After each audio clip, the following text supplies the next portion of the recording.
Each week I get the free game from the Epic Game Store. I have over 400 titles, and until the start of the series, I played less than half. A dozen. I've stopped calling myself a gamer and started calling myself a collector. Now I may never get through my back catalogue, but I can't stop it getting worse. Join me as each week I play through the latest giveaways, and maybe we find some gems along the way. If looks could kill, she'd tear your heart to pieces and eat it. No reason, got venom in her lipstick, sadistic, I'm dead. If looks could kill, I'd be buried like 10 feet. Come get me, I'll dress it for a funeral. As usual, I'm dead. If looks could kill.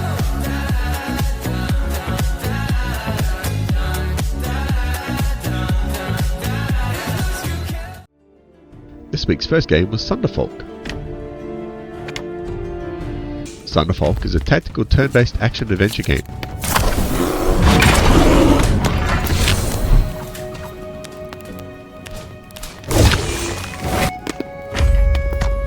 You command a party of adventurers, which can be done either by yourself or with the aid of travelling companions.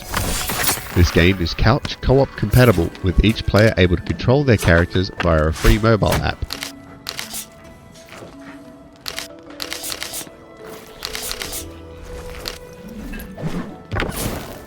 This works just as well in person or via online streaming services such as Discord for anyone in lockdown after another viral pandemic.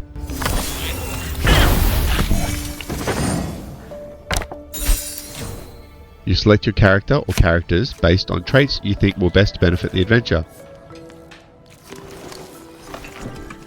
Each character can only be selected once, so be prepared for some additional fighting before the game even begins. Typical class archetypes include 2 tank classes, a mage, a ranger, a support class, an assassin, and a pyro. Combat boils down to choosing one of 3 actions that mix movement, attacks, and push-pull tactics. After selecting an attack ability, a random fate card is revealed, potentially hindering or elevating your attack. Combat progresses in rounds. After the players, any allies on the field will have their turn, followed by the enemies. This repeats until the end of the scenario.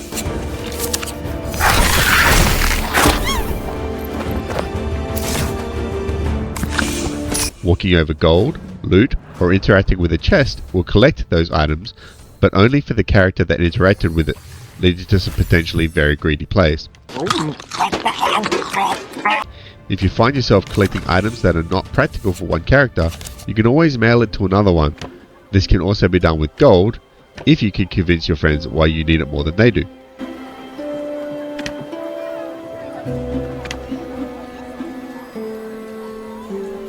After each scenario, you find yourself in the main village, where you can purchase trinkets, gear, and fate cards, rearrange your active abilities, and gossip with townsfolk before heading off on your next adventure.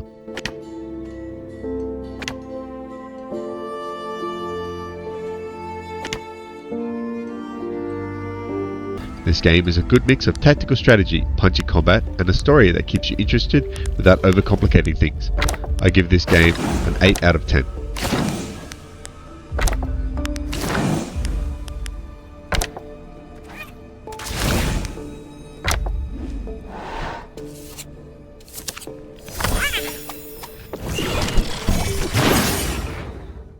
The other title this week was Batman, the Telltale series Shadow Edition.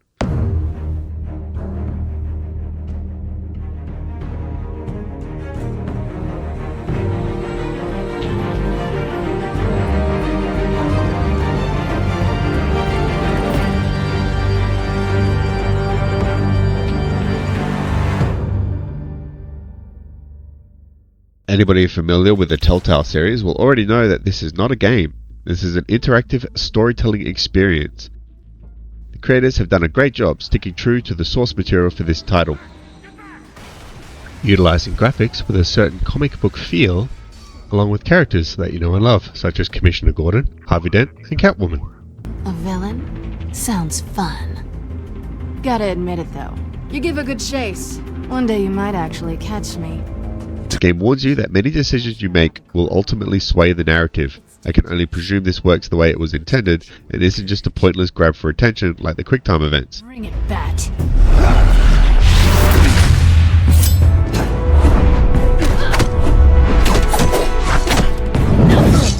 This example here shows that I most definitely failed the QuickTime event,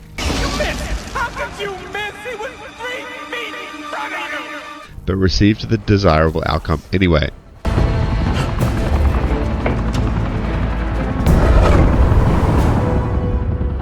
The storytelling is very good. The dialogue is super smooth, even in moments where you direct your own dialogue.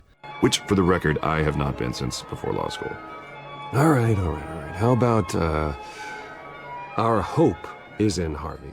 Look at you. Something that unfortunately cannot be said about the small moments of full control. The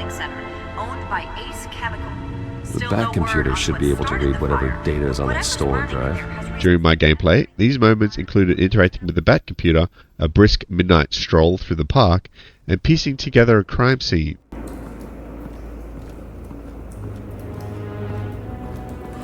Each of these moments felt like nothing more than a reminder that this is still game adjacent and just a way to get from one act to another. They're functional bridges between the juicy storytelling, but rarely as satisfying as the conversations that follow. We were paid to steal and not ask questions.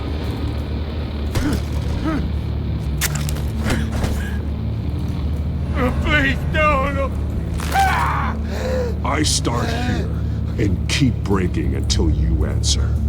This title should not be considered a game, but as an animated, choice-driven story, it's engrossing and polished. I also give this title 8 out of 10. Illegal arms dealing, drug running, mob hits, money laundering.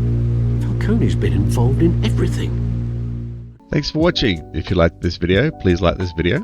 Be sure to subscribe on the left to be notified about next week's mystery review. And as always, if you played either of these titles yourself, please drop a comment and let me know your thoughts.